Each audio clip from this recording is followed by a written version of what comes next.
In the remote wilderness where cell towers don't reach and GPS signals fade into nothing, where the nearest hospital is a 3-day hike through dangerous terrain, a single moment of human kindness can mean the difference between life and death. This is not a fairy tale or a movie script. This is the true story of Maya Chen, a wildlife photographer who pushed herself beyond her limits in pursuit of the perfect shot, and David Running Bear, a solitary hunter whose grandfather's teachings about helping strangers would be put to the ultimate test. When exhaustion and dehydration caused Maya to collapse beside a rushing river, miles from any road or rescue team, she had no idea that her salvation would come in the form of a man she had never met. Someone who would risk his own safety to carry her across dangerous waters and through treacherous mountain paths. This is a story about the power of human compassion, the strength we find when we're pushed beyond our breaking point, and how sometimes the most unlikely heroes emerge from the wilderness when we need them most. What happened next would test every survival skill David had learned, challenge Maya's will to live, and prove that in our disconnected world, the bonds between strangers can still be stronger than any obstacle nature throws in our path.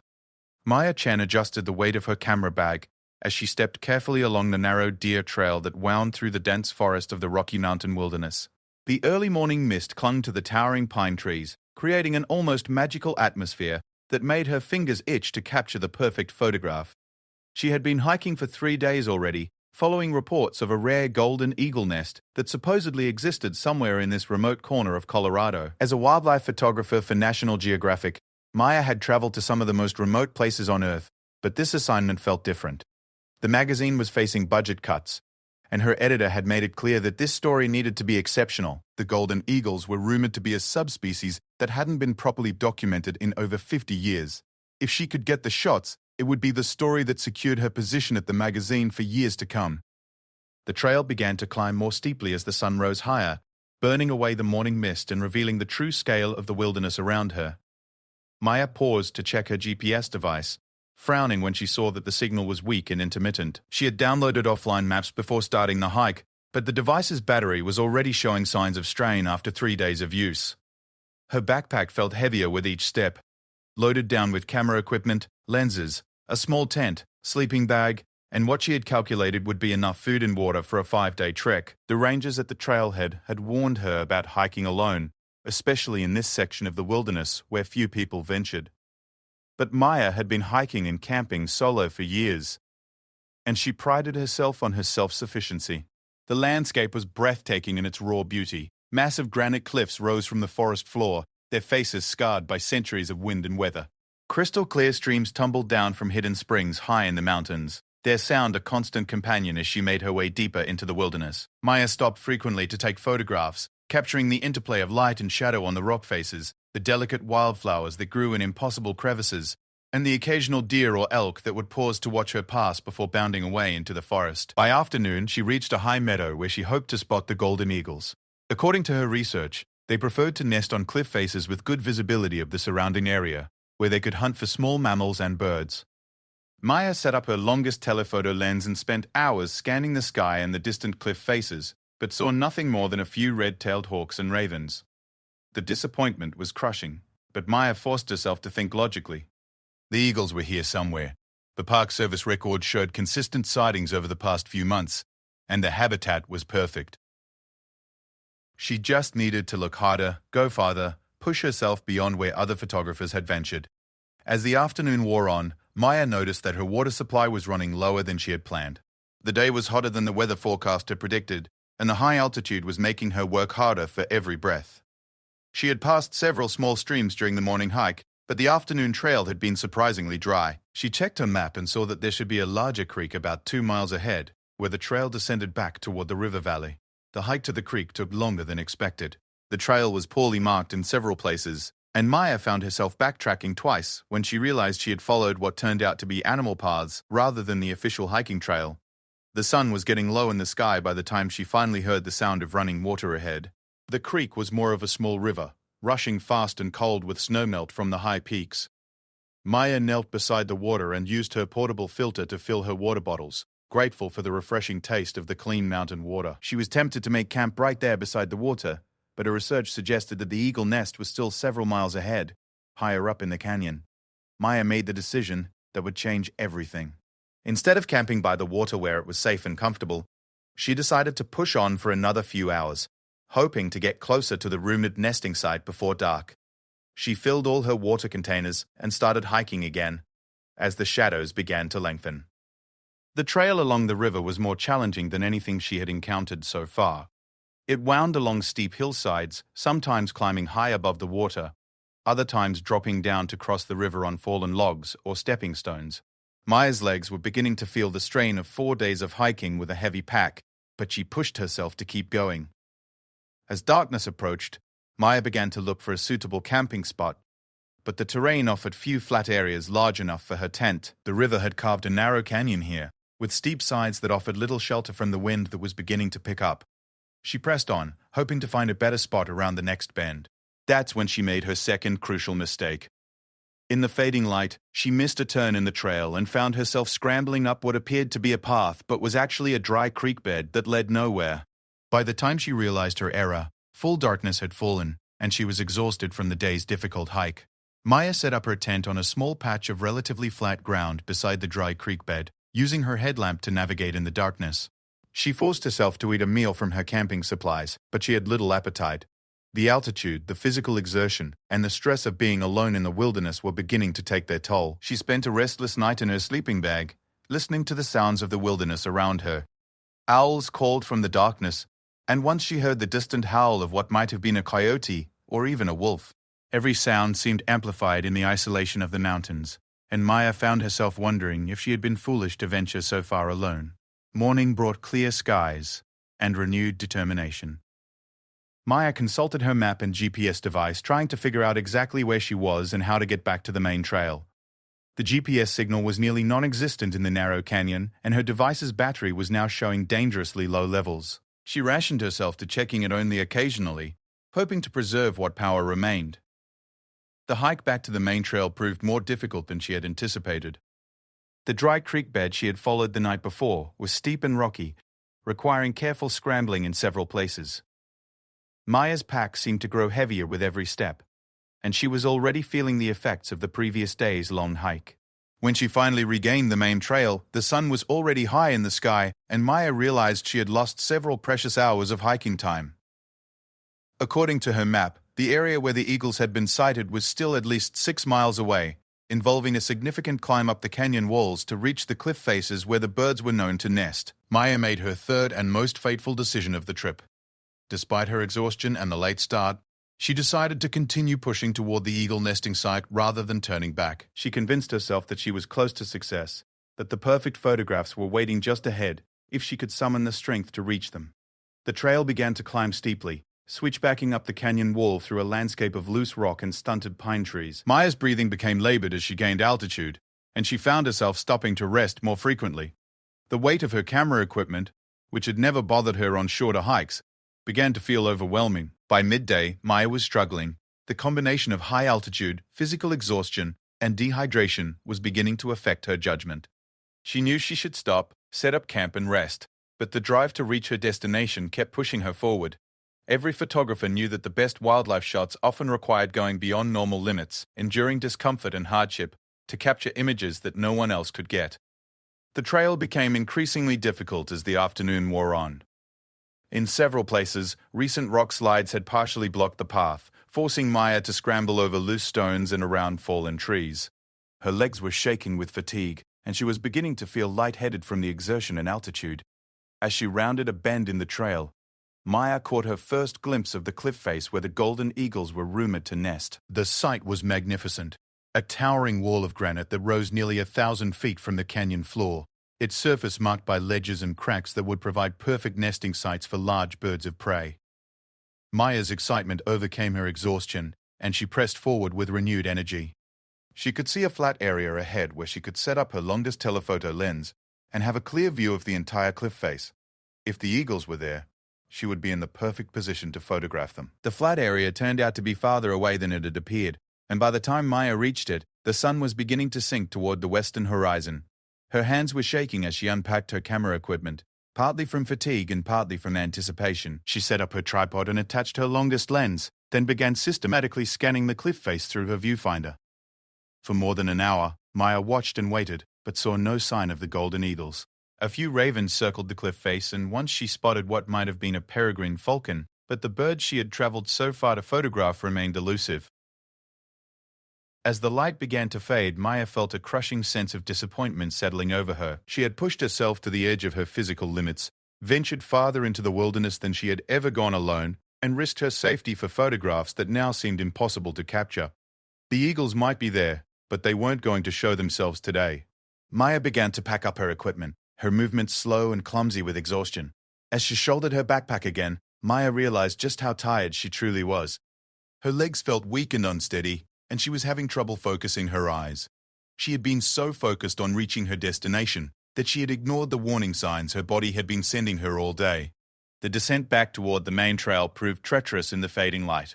Maya's legs were too tired to provide reliable support, and she found herself stumbling frequently on the loose rocks. She used her hiking poles for balance, but even with their help, she felt dangerously unsteady. Darkness fell quickly in the narrow canyon, and Maya was forced to use her headlamp to navigate the rough trail. The beam of light created a small circle of visibility in the vast darkness around her, making the wilderness feel even more isolated and intimidating. Every shadow seemed to hide potential dangers, and every sound made her jump. Maya knew she should stop and make camp, but she was desperate to get back to the relative safety of the main trail before settling down for the night. She had camped in difficult spots before, but something about this place felt different, more dangerous. The isolation was complete, and she was acutely aware that if something went wrong, no one would know where to look for her. As she picked her way carefully down the steep slope, Maya's exhaustion began to affect her judgment more severely. She found herself making poor decisions about foot placement, choosing unstable rocks over more secure options, and taking unnecessary risks to save time. The weight of her pack pulled at her shoulders and threw off her balance, making every step a potential disaster. The sound of rushing water grew louder as she descended, indicating that she was approaching the river that ran along the bottom of the canyon. Maya felt a surge of relief, knowing that once she reached the water, she could follow it downstream to rejoin the main trail. The river would provide a reliable source of water, and the relatively flat ground along its banks would offer better camping options than the steep hillsides above. But as Maya emerged from the forest onto the rocky shore beside the river, she realized that her ordeal was far from over. The water was running much faster and higher than it had been just 2 days earlier, when she had crossed it upstream. Recent rains in the high country must have swollen the river, turning what had been a manageable stream into a dangerous torrent of white water and standing waves. Maya stood on the bank, her headlamp beam dancing across the dark water, and tried to assess her options. The trail continued on the other side of the river, but crossing in the darkness would be extremely dangerous, especially in her current state of exhaustion. She could see large boulders and fallen trees being carried along by the current, evidence of the river's power. She made camp on the rocky shore, setting up her tent on the only flat spot she could find. The sound of the rushing water was constant and loud, making it impossible to hear any other sounds in the darkness around her. Maya forced herself to eat something, but she had little appetite, and her stomach felt queasy from exhaustion and stress. As she lay in her sleeping bag, listening to the roar of the river just outside her tent, Maya began to face the reality of her situation. She was deep in the wilderness, at least 15 miles from the nearest road, with a swollen river between her and the main trail. Her food supplies were running low, and her GPS device was nearly dead. For the first time since beginning the trip, Maya allowed herself to consider the possibility that she was in real danger. The night seemed to last forever, filled with the relentless sound of rushing water and the occasional crack of a tree branch breaking somewhere in the darkness. Maya dozed fitfully, jerking awake at every unfamiliar sound, her mind racing with worries about what would happen if the river didn't go down, if her food ran out, if no one came looking for her. When morning finally came, Maya emerged from her tent to find that the river had indeed gone down slightly during the night, but it was still running much too fast and high for a safe crossing. She could see the trail on the other side, tantalizingly close but separated from her by 50 yards of dangerous white water. Maya spent the morning walking up and down the riverbank, looking for a safer place to cross. Upstream, the canyon narrowed, and the current became even more violent as the water was forced between towering rock walls. Downstream, the river widened slightly, but she could see no clear path across the boulder-strewn channel. As the day wore on, Maya's situation grew more desperate. She was running low on food, her GPS device was completely dead, and she was beginning to feel the effects of stress and poor sleep. The isolation was becoming mentally challenging as well as physically dangerous. She had been alone in the wilderness for 5 days now, longer than she had ever spent without human contact. By afternoon, Maya made the decision to attempt a river crossing downstream, where the water appeared slightly shallower. She had no choice but to try. Staying where she was meant certain starvation while attempting to cross offered at least a chance of reaching safety. Maya carefully planned her crossing route, identifying stepping stones and handholds that might provide secure footing in the rushing water. She strapped her backpack tightly to her body and tested every step carefully as she entered the river. The water was shockingly cold, fed by snowmelt from the high peaks, and the current was much stronger than it had appeared from the shore. Halfway across the river, disaster struck. A rock that had seemed solid shifted under Maya's weight, and she lost her footing in the swift current. The weight of her backpack pulled her under the surface, and for a terrifying moment she was tumbling helplessly in the dark water, unable to tell which way was up. Maya fought her way to the surface, gasping and choking, but the current was already carrying her downstream toward a section of the river filled with large boulders and standing waves. She tried desperately to swim toward shore, but the weight of her waterlogged pack made it nearly impossible to make progress against the powerful current. A fallen tree branch caught her arm, and Maya managed to grab hold of it, using it to pull herself toward the shore. She crawled out of the water on hands and knees, shivering violently from the cold and shock. Her backpack was soaked through, and most of her equipment had been damaged by the water. Worse, she had ended up on the same side of the river where she had started, having gained nothing from her dangerous crossing attempt except wet clothes and ruined gear. Maya sat on the rocky shore, water streaming from her hair and clothes, and for the first time since beginning her adventure, she began to cry. The combination of exhaustion, fear, cold, and frustration finally overwhelmed her usual resilience. She was lost, alone, and running out of options in one of the most remote places in North America. As the afternoon sun began to dry her clothes, Maya forced herself to take stock of her situation objectively. Her sleeping bag was wet but not ruined. Some of her food had survived the dunking, though much of it was waterlogged and inedible. Her cameras had been in waterproof cases and were undamaged, though the electronics that weren't protected were probably destroyed. Most importantly, Maya was alive and uninjured. She had made mistakes, serious ones, but she wasn't beaten yet. She had enough food for perhaps 2 more days if she rationed carefully, and the river water was safe to drink after filtering. Someone would eventually come looking for her when she failed to return as planned, though that might be several days away. Maya made camp again on the riverbank, this time choosing her spot more carefully and preparing for what might be a longer stay than she had originally planned. She spread out her wet gear to dry in the afternoon sun and forced herself to eat a small meal from her remaining supplies. As evening approached, Maya climbed to a high point above the river and tried to signal for help with her camera's flash, firing it repeatedly into the darkening sky in the hope that someone might see the light. She knew it was a long shot, but she had to try everything she could think of. The night was cold and uncomfortable in her damp sleeping bag, and Maya slept only in short bursts. She was beginning to feel the effects of several days of poor nutrition and inadequate rest, and she worried about how much longer she could maintain her strength if rescue didn't come soon. Dawn brought no improvement in her situation. The river was still too high and fast to cross safely, and Maya's food supplies had dwindled to almost nothing. She spent the morning gathering what edible plants she could identify, remembering survival skills she had learned years earlier but had never expected to need. It was then, as she knelt beside the river trying to catch small fish with her bare hands, that Maya's exhausted body finally reached its breaking point. She had been pushing herself beyond her limits for days, surviving on minimal food and sleep while dealing with constant stress and physical challenges. The world began to spin around her, and Maya felt her legs give out beneath her. She collapsed beside the rushing river, her vision fading to black as her body finally demanded the rest that she had been denying it for so long. In her last conscious moment, Maya heard the sound of footsteps approaching through the forest, but she couldn't tell if they were real or just a product of her exhausted mind's desperate hope for rescue. David Running Bear had been walking these mountains for 37 years, following the same hunting trails his grandfather had taught him as a boy. The early morning mist still clung to the pine trees as he moved silently through the forest, his experienced eyes reading the signs that most people would miss completely. Fresh deer tracks in the soft earth, the scratch marks on a tree where a bear had sharpened its claws, the subtle paths worn by generations of elk, moving between their feeding and resting areas. This wasn't hunting season, but David wasn't hunting animals today. He was scouting, preparing for the autumn hunt that was still months away. learning how the wildlife patterns had changed since the previous year. It was something his grandfather had done, and his grandfather's grandfather before him. The knowledge was passed down not just through words, but through countless hours spent moving quietly through the wilderness, learning to see the forest as the animals saw it. David carried himself with the quiet confidence of a man who belonged in these mountains. At 42, he was lean and strong from a lifetime of physical work, first as a logger and later as a wilderness guide.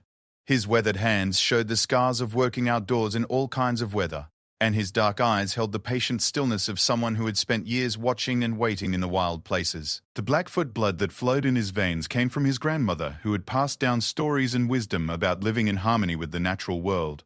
His grandfather had been a white man who had married into the tribe, but who had embraced the traditional ways with the fervor of a convert. David had grown up with a foot in both worlds, equally comfortable in the wilderness and in the small town where he lived and worked. This morning's walk had taken him farther from home than he usually ventured during his scouting trips. Something had been drawing him deeper into the mountains, a feeling he couldn't quite explain, but had learned to trust over the years. His grandfather had taught him to listen to those feelings, to pay attention to the subtle signals that the wilderness sent to those who knew how to receive them. The river was running higher than David had seen it in several years. The snowpack in the high country must have been heavier than usual, and the recent warm weather had caused rapid melting that had swollen all the streams and rivers in the area. David paused at a familiar crossing point and shook his head at the white water rushing between the boulders. He would have to find another way across if he wanted to continue his scouting on the other side. As David worked his way downstream looking for a safer crossing, he found himself thinking about his grandfather's teachings about helping others. The old man had always said that the wilderness would put people in your path who needed assistance, and that turning away from someone in need would bring bad medicine that could follow you for years. It had been nearly 2 years since David had encountered another person this far back in the mountains. Most hikers and campers stayed on the more popular trails closer to the road, and hunters rarely ventured into this particular area because the game was scarce and the terrain was difficult. David preferred the solitude, but he sometimes missed the conversations with fellow wilderness enthusiasts that had been common when he was younger. The sound of the rushing water masked most other noises in the forest, but David's experienced ears caught something that didn't belong. It was just the faintest sound, almost like someone calling out, but so quiet he wasn't sure if he had really heard it, or if it was just the wind moving through the trees. David stopped walking and stood perfectly still, the way his grandfather had taught him when hunting. He closed his eyes and focused all his attention on listening, filtering out the constant sound of the river to focus on more subtle noises. There it was again. Definitely not the wind. Someone was in the forest and they sounded like they might be in trouble. Moving as quietly as possible, David began working his way toward the sound. His years of hunting had taught him to move without disturbing the forest around him, placing each foot carefully to avoid stepping on dry branches or loose stones that might give away his position. It was an automatic skill by now, something he did without thinking. As he got closer to the river, David could see signs that someone had been camping in the area recently. There were footprints in the soft earth, and he could smell the faint odor of a camp stove that had been used for cooking. Someone had definitely been here, but where were they now? David climbed to a higher vantage point where he could see more of the riverbank, and that's when he spotted the small tent set up among the rocks near the water's edge. It was a bright blue color that stood out against the natural browns and grays of the landscape, clearly the tent of someone who was more concerned with weight and weather protection than with blending into the environment. Moving closer, David could see that the tent was still set up, but appeared to be unoccupied. Camping gear was scattered around the area, much of it looking wet as if it had been soaked recently. A backpack hung from a nearby tree branch, obviously put there to dry in the morning sun. David called out a greeting, not wanting to startle anyone who might be nearby, but received no answer. Something about the scene troubled him. The gear was expensive and well chosen, suggesting an experienced hiker, but it was scattered in a way that suggested either haste or distress. An experienced camper would never leave equipment spread out like this unless something was wrong. That's when David spotted her, lying motionless beside the river about 50 yards downstream from the campsite. At first he thought it might be a pile of wet clothing or gear, but as he got closer, he could see that it was a person, a woman, lying face down on the rocky shore. David ran to where she lay, his mind automatically shifting into emergency mode. He had wilderness first aid training from his years as a guide, and he had dealt with injured hikers and hunters before. But finding someone unconscious and alone this deep in the wilderness was a new experience even for him. The woman was alive. her breathing shallow but steady. David carefully turned her over, supporting her head and neck in case there were spinal injuries. She was young, probably in her 30s, with short black hair and the lean build of someone who spent a lot of time outdoors. Her skin was pale and cold to the touch, and her lips had a slight blue tinge that suggested hypothermia. David quickly assessed her condition using the skills he had learned in first aid courses. Her pulse was rapid but weak, and her breathing was fast and shallow. She was unconscious but responded slightly to voice and touch, which was a good sign. There were no obvious injuries, no blood or signs of trauma, but she was clearly in serious trouble. Looking at the scattered gear and the woman's condition, David began to piece together what had happened.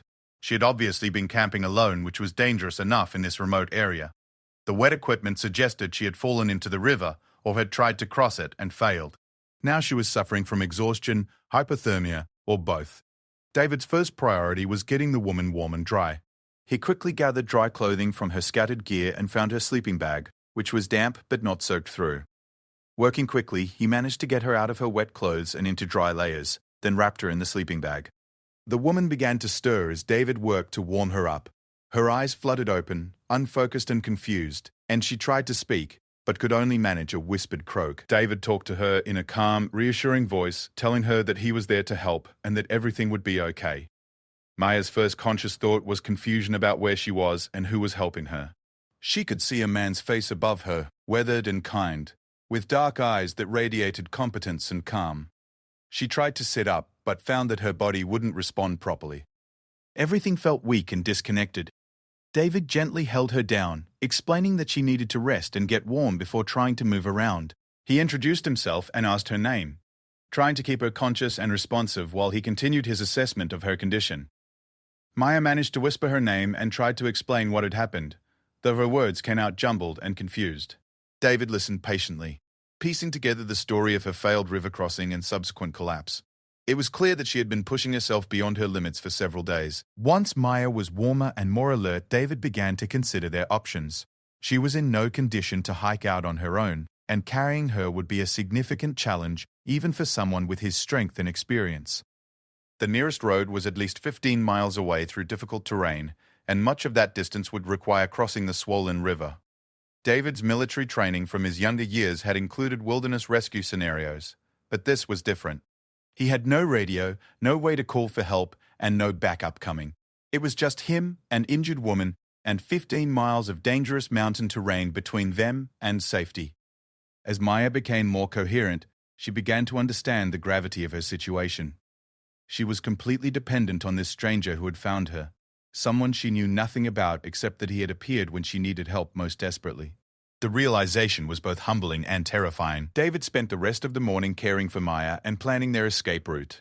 He boiled water for her to drink, helped her eat some of her remaining food, and gradually got her sitting up and moving around. She was weak and unsteady, but she seemed to be recovering from the worst of her hypothermia. The biggest challenge would be crossing the river. David scouted both upstream and downstream from their location, looking for a safer crossing point. The water was still running high and fast, but there was a section about a mile downstream where fallen trees had created a natural bridge across the current. Maya tested her ability to walk and found that she could manage short distances with frequent rests, but the idea of hiking 15 miles through mountain terrain seemed impossible. David could see her discouragement and tried to reassure her that they would take it one step at a time, resting as often as necessary. The decision to abandon most of Maya's photography equipment was painful but necessary. David helped her pack only the essential items they would need for survival, leaving behind the heavy cameras and lenses that had been the whole point of her wilderness adventure. Maya watched sadly as thousands of dollars worth of equipment was cached under a rock overhang, probably never to be recovered. David fashioned a crude walking stick for Maya from a straight branch, and they began the slow journey downstream toward the river crossing. Maya's legs were shaky and unreliable, and they had to stop every few hundred yards for her to rest and recover her strength. The improvised bridge across the river was more challenging than David had hoped. The fallen trees were slippery with moisture and moss, and the rushing water beneath them was intimidating. David went across first, testing each step and identifying the safest route, then came back to help Maya across. Getting Maya across the makeshift bridge required all of David's strength and patience. She was terrified of the rushing water beneath them, and her weak legs threatened to give out at any moment.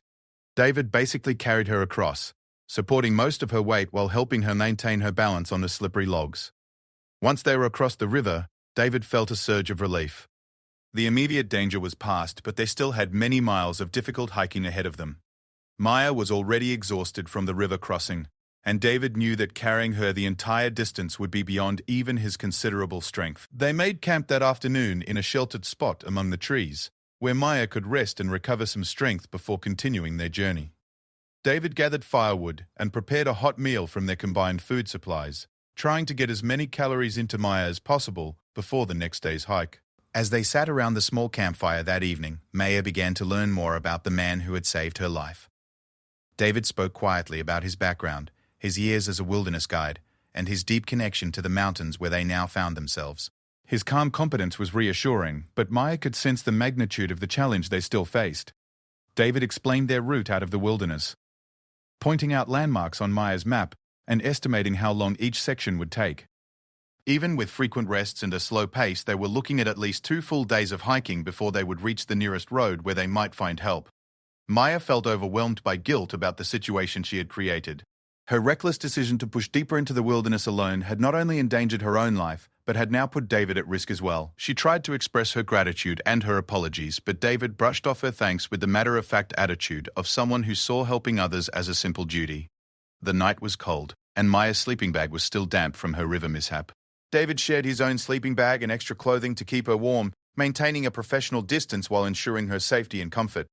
His grandfather's teachings about helping others had never mentioned anything about the trust that would be required, the intimate cooperation necessary for survival in the wilderness. Maya slept fitfully, her body still recovering from the ordeal of the previous days. She woke several times to find David sitting by the dying fire, keeping watch over their small camp. His vigilance was both comforting and humbling, a reminder of how completely she had come to depend on his knowledge and strength. Morning brought clear skies and the next phase of their journey. David helped Maya pack her reduced gear and checked her condition carefully before they began hiking. She was stronger than the day before, but still far from her normal capabilities. The trail ahead would test both her determination and David's ability to get her safely to civilization. As they began walking deeper into the wilderness on what David hoped would be their path to safety, Maya realized that her adventure had become something far different from what she had planned. Instead of capturing images of rare eagles, she was learning lessons about human kindness, the fragility of life in the wilderness, and the strength that people could find when they truly needed it. David set a careful pace, stopping frequently to let Maya rest and checking constantly to make sure she was managing the physical demands of the hike. His experience showed in 100 small ways, from the route he chose through difficult terrain to the way he anticipated problems before they became serious.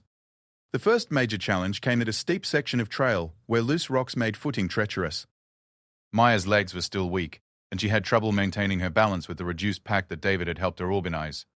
Several times she nearly fell, and each stumble reminded both of them how fragile her condition still was. David began to realize that carrying Maya might be necessary sooner than he had hoped. She was pushing herself as hard as she could, but the combination of her recent ordeal and the demanding terrain was proving too much. He began to consider alternative routes that might be longer but less physically demanding. By afternoon, it became clear that Maya couldn't continue hiking under her own power. She was stumbling frequently, and David could see that she was operating on pure determination rather than actual physical capability. The decision to carry her was both inevitable and daunting. David had carried injured people before, but never for the distances they still needed to cover. Maya was small and light, but any additional weight would make the already difficult trail significantly more challenging. He would need to pace himself carefully and rest frequently to avoid exhausting himself to the point where he couldn't help either of them. The afternoon when David first lifted Maya onto his back marked a turning point in their journey. What had started as a hiking trip had become a true test of endurance and determination. David felt the full weight of responsibility for both their lives as he began carrying Maya deeper into the wilderness, following trails that only he knew. Guided by knowledge passed down through generations of his family, Maya clung to David's shoulders as he carried her along the narrow trail, feeling both grateful and guilty about her helplessness. The view from his back gave her a different perspective on the wilderness that had nearly killed her, and she began to see it through the eyes of someone who truly understood its dangers and its beauty. As the day wore on and David continued carrying her mile after mile through increasingly difficult terrain, Maya began to understand that she was witnessing something remarkable. This stranger had taken on the responsibility for her life without hesitation, and he was proving willing to risk his own safety to ensure her survival. It was a level of selfless commitment that challenged everything she thought she knew about human nature. The sun was beginning to set as David finally had to admit that he needed rest. He had been carrying Maya for several hours, and even his considerable strength was beginning to fail. They made camp in a small clearing beside a stream, where David could refill their water supplies and Maya could rest her aching body. That night, as they shared another simple meal around their campfire, Maya began to understand that her wilderness adventure had become something much more significant than she had ever imagined. She had set out to capture images of rare birds, but instead, she was living a story of human courage and compassion that would stay with her for the rest of her life. Dawn broke grey and cold over their makeshift camp, with a thin layer of frost covering their sleeping bags and the surrounding vegetation. David had been awake for an hour already, quietly tending to the fire and preparing hot tea from Maya's supplies. He had learned during his military service that starting the day with something warm could make the difference between success and failure when facing difficult challenges. Maya stirred in her sleeping bag, immediately aware of the aches and pains that had settled into her body during the night. Every muscle felt stiff and sore from the previous day's ordeal, and the thought of another day of being carried through the wilderness was both humbling and embarrassing. She had always prided herself on her independence and physical capabilities, and this forced dependence on a stranger was challenging in ways she hadn't anticipated.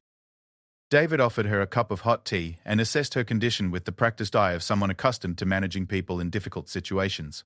Maya was clearly stronger than she had been when he found her, but she was still far from being able to handle the demanding hike that lay ahead of them. Her face was drawn with fatigue, and he could see that she was struggling with the psychological burden of her helplessness as much as the physical demands of their situation. After a quick breakfast of energy bars and dried fruit, David helped Maya pack the few remaining essentials they would carry. Every ounce of weight mattered now, since he would be carrying not only his own gear, but also Maya's body weight for what might be many miles. They left behind everything that wasn't absolutely necessary for survival, creating another cache that Maya watched with mixed feelings of regret and acceptance. The trail ahead would take them through some of the most challenging terrain David had encountered in years of guiding people through the wilderness. The path wound along steep hillsides, across loose rock fields, and through dense forest where fallen trees blocked the way. Under normal circumstances, it would be a difficult but manageable hike for an experienced outdoors person. With an injured companion who needed to be carried, it would push David's abilities to their absolute limits. David had been thinking about the route all night, visualizing each section of the trail and planning where they would rest and how he would manage the most difficult obstacles. His grandfather had taught him to think like this, to see the path ahead not just as a series of steps but as a complete journey that required strategy and preparation. Maya climbed onto David's back using a technique he had improvised the day before, wrapping her arms around his shoulders while he supported her legs. The position was awkward for both of them, but it distributed her weight in a way that allowed David to maintain his balance while keeping his hands free for climbing over obstacles. The first hour of hiking was the most difficult, as David's body adjusted to carrying the extra weight while navigating the steep, rocky trail. His legs burned with the effort of climbing while supporting twice his normal body weight, and he had to stop frequently to catch his breath and adjust Maya's position on his back. Maya tried to help by shifting her weight to make David's job easier, but she quickly realized that her movements often made things worse rather than better. She learned to stay as still as possible, letting David control their movement while she focused on staying alert for low-hanging branches or other obstacles that might knock her off his back. As they climbed higher into the mountains, the air grew thinner and colder, adding another challenge to their already difficult journey. David's breathing became more labored, and Maya could feel the strain in his shoulders and back as he pushed himself to maintain their pace. She began to worry that he was taking on more than even his considerable strength could handle.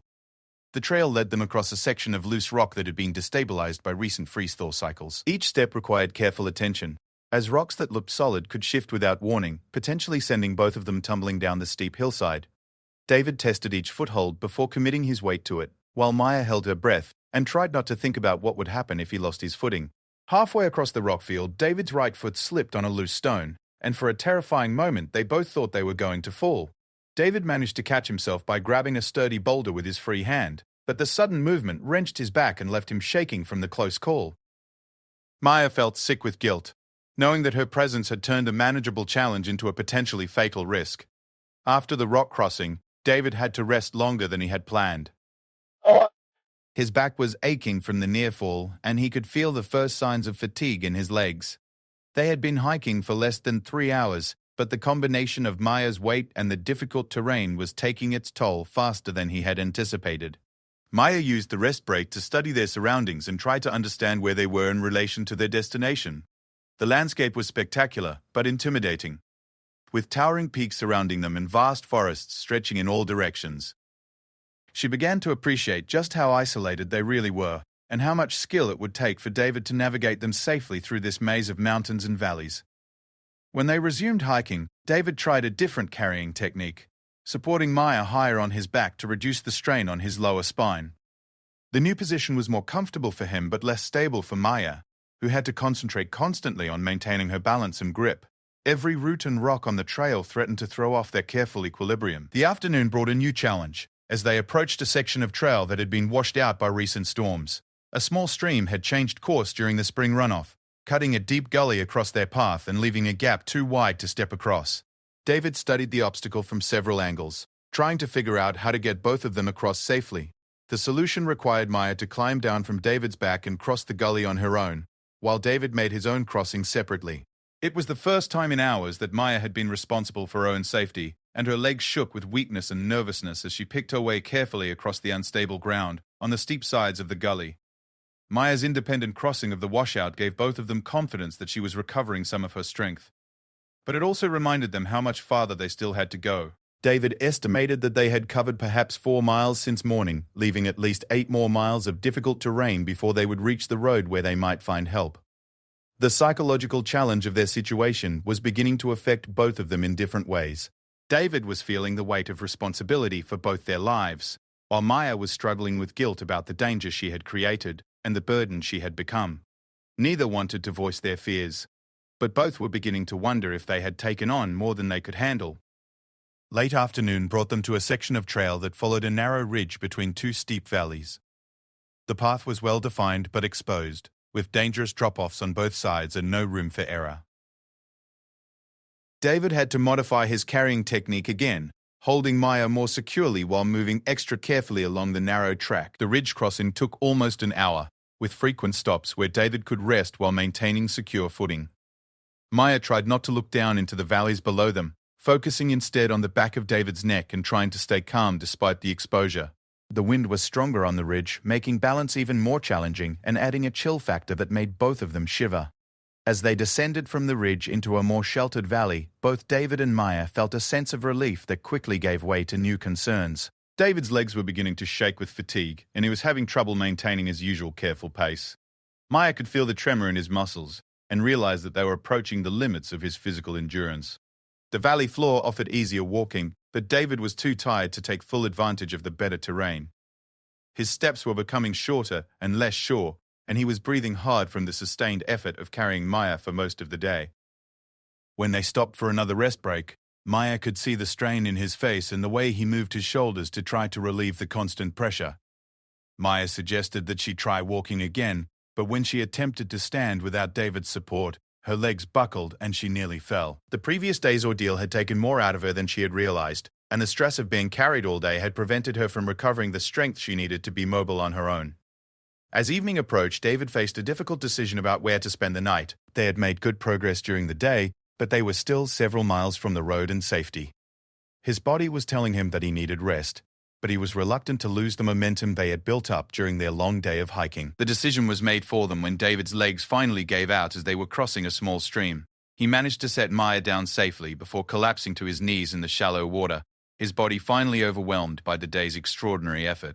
For a few minutes, both of them just sat in the stream, too tired to move or speak. Maya helped David out of the water and insisted that he rest while she tried to set up their camp for the night. Her movements were slow and unsteady, but she managed to clear a flat spot for their sleeping area and gather enough dry wood for a small fire. It felt good to be contributing something useful instead of just being a burden. That night around their campfire, the dynamic between them began to shift slightly. Maya's small contributions to their survival gave her back a measure of dignity and purpose, while David's moment of vulnerability had humanized him in her eyes.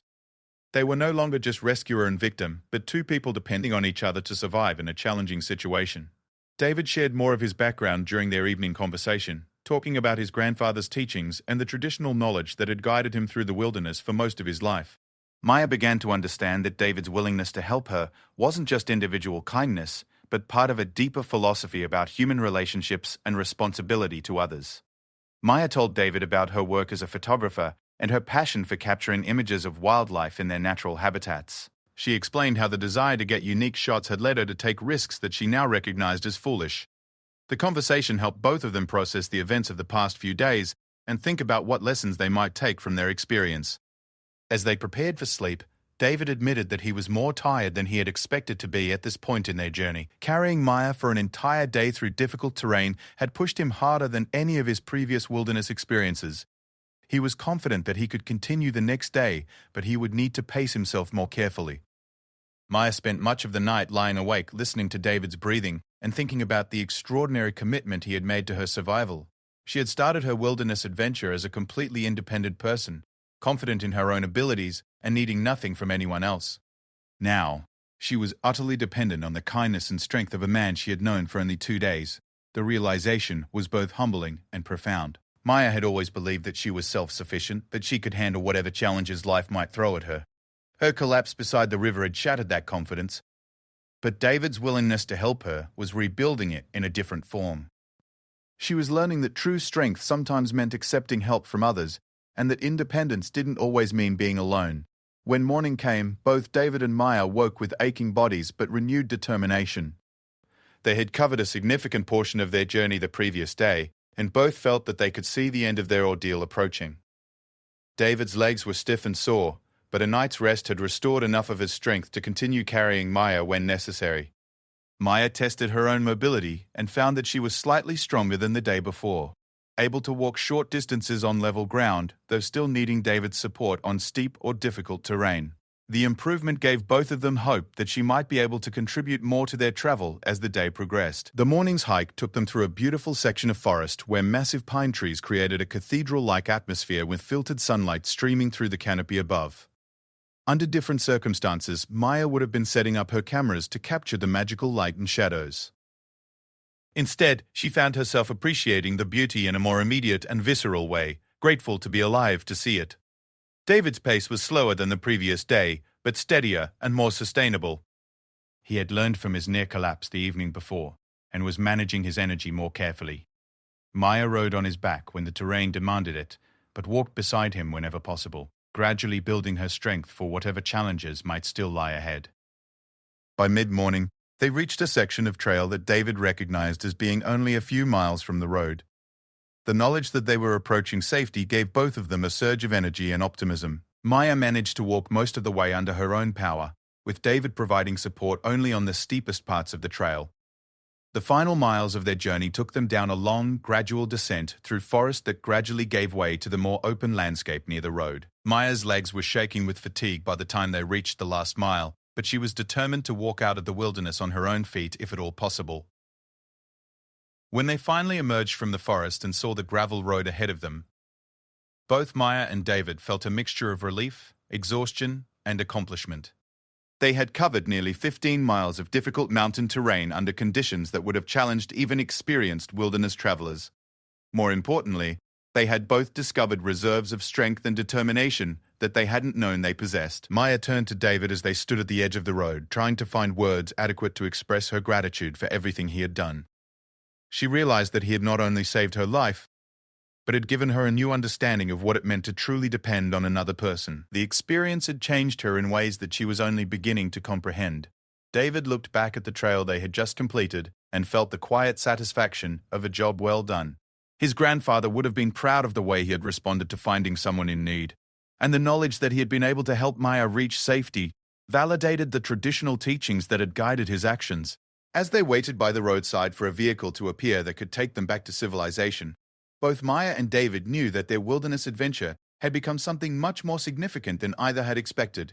They had started as strangers and had become something closer to family, bound together by shared hardship and mutual dependence in a way that would connect them for the rest of their lives. The gravel road stretched empty in both directions, disappearing around bends that offered no hint of approaching vehicles or nearby civilization. Maya and David sat on a fallen log beside the roadway, the silence broken only by the distant sound of wind moving through the trees they had just emerged from. After days of constant movement and struggle, the sudden stillness felt almost unreal. David checked his watch and calculated that they had been walking for nearly 6 hours since breaking camp that morning.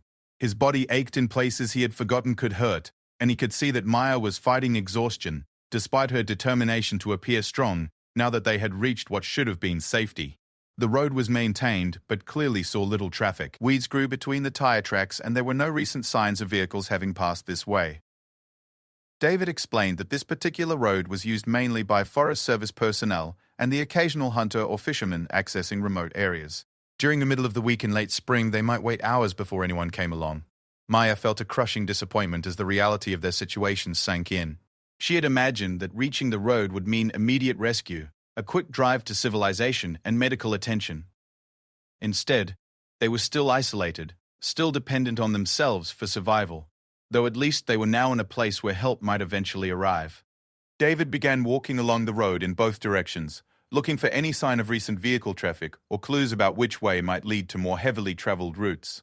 His tracking skills, honed by years of following animal sign through the wilderness, proved useful for reading the subtle evidence left by tire treads and human passage. About a quarter mile to the west, David found fresh tire tracks and the remnants of a small fire, where someone had apparently stopped to cook a meal or warm themselves.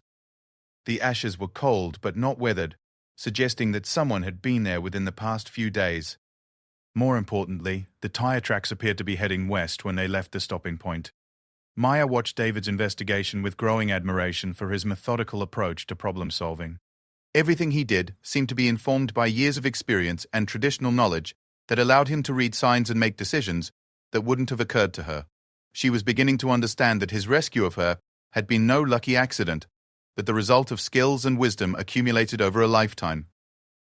Based on his reading of the signs, David recommended that they begin walking west along the road. It would take them farther from the wilderness area where Maya had been camping, but it seemed more likely to lead towards civilization and help.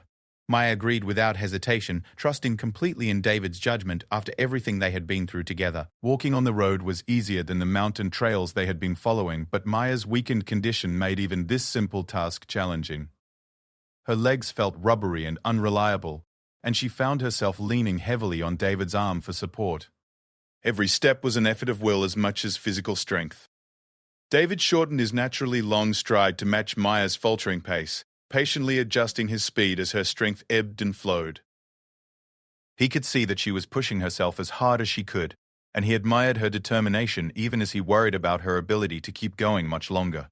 After an hour of slow progress along the road, they heard the distant sound of an engine approaching from behind them. Both Maya and David felt a surge of hope and relief as they turned to see a cloud of dust rising above the trees, indicating a vehicle was indeed coming their way. The pickup truck that rounded the bend was old and battered, driven by a man in his 60s wearing the uniform of a Forest Service employee. He slowed as he approached them, clearly surprised to encounter hikers on this remote stretch of road, especially ones who looked as bedraggled and exhausted as Maya and David. The ranger introduced himself as Tom Martinez and listened with growing concern as David quickly explained their situation. Tom's experience with wilderness emergencies made him immediately understand the seriousness of what had happened and the skill it had taken for David to get Maya safely out of the mountains. Tom's truck had radio equipment that allowed him to contact the outside world, something that felt almost miraculous to Maya after days of complete isolation. Within minutes, he had called for an ambulance to meet them at a Forest Service station about 20 miles away and had notified local authorities about Maya's successful rescue. The ride to the Forest Service station passed in a blur for Maya, who found herself drifting in and out of a doze as her exhausted body finally began to relax. The truck's heater warmed her chilled bones, and the knowledge that trained medical help was waiting ahead allowed her to finally let down the guard she had been maintaining for days. David used the drive to give Tom a more detailed account of their journey and Maya's condition. His calm, factual description of carrying an injured hiker for miles through difficult terrain impressed the experienced ranger, who had seen many wilderness emergencies, but few rescues accomplished under such challenging circumstances. At the Forest Service station, Maya was quickly transferred to the care of paramedics who had been waiting for their arrival.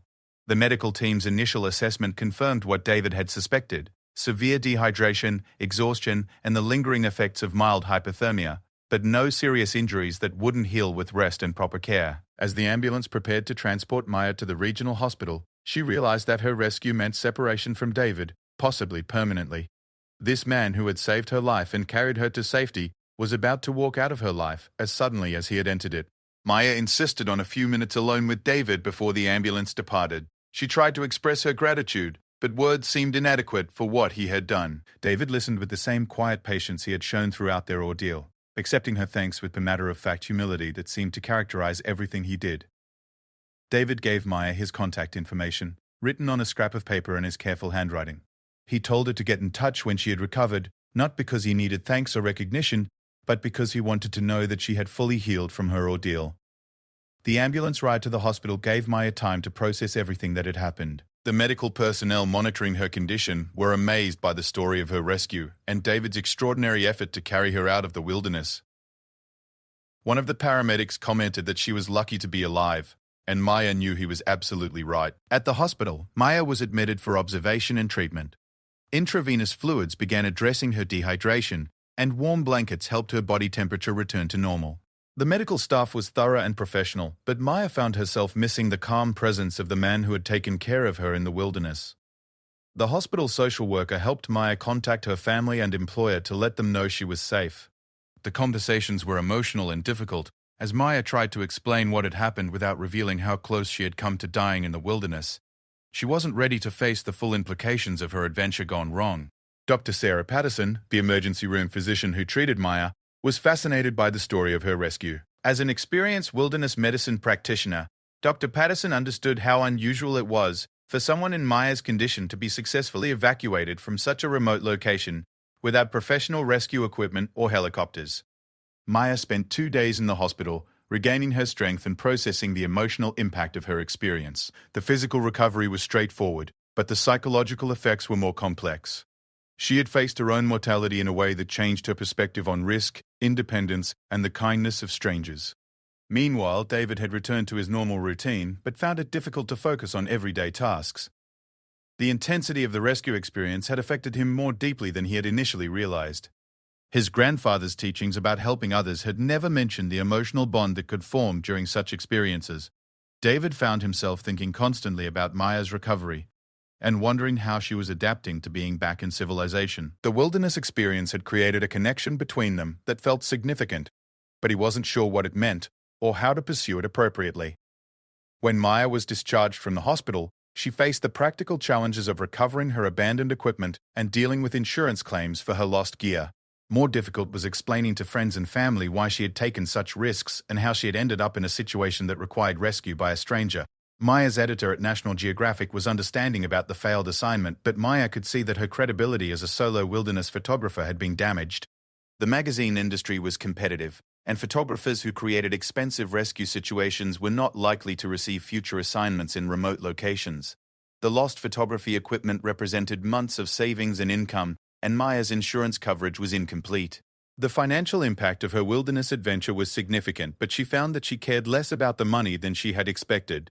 The experience had shifted her priorities in ways she was still discovering. 3 weeks after her rescue, Maya felt strong enough to drive back to the Forest Service station, where she had been handed over to medical care.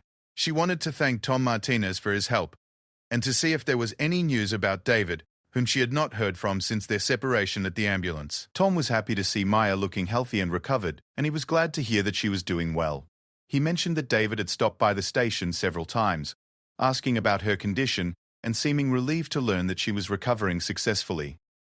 Maya asked for directions to David's home, feeling that a personal visit was the least she could do to properly thank him for saving her life.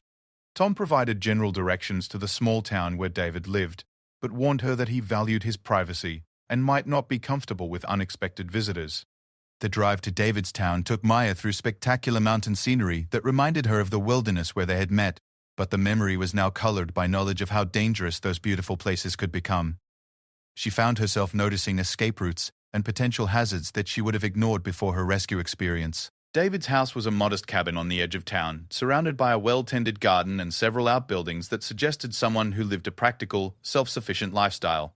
Maya parked in the driveway and spent several minutes gathering courage before walking to the front door. David answered her knock with surprise and obvious pleasure at seeing her looking healthy and strong. He invited her inside for coffee, and they spent the afternoon talking about their shared experience, and how it had affected both of their lives in the weeks since their separation. The conversation revealed that both Maya and David had been changed by their wilderness encounter in ways that went beyond the immediate experience of rescue and survival. They had formed a connection during their most vulnerable moments that neither fully understood but both recognized as significant. Maya learned more about David's background and his work as a wilderness guide, while David heard about Maya's photography career and her passion for capturing images of wildlife. Despite their very different backgrounds, they found common ground in their love of wild places and their respect for the natural world. As the afternoon lengthened, Maya felt reluctant to leave this quiet cabin and return to her complicated life in the city. The peace and simplicity of David's lifestyle appealed to something in her that had been awakened during their time together in the wilderness. David sensed Maya's reluctance to leave and found himself hoping that their connection would continue beyond this single visit. The experience of caring for her during their mountain ordeal had awakened feelings and priorities that he hadn't expected, and he was curious about where those feelings might lead.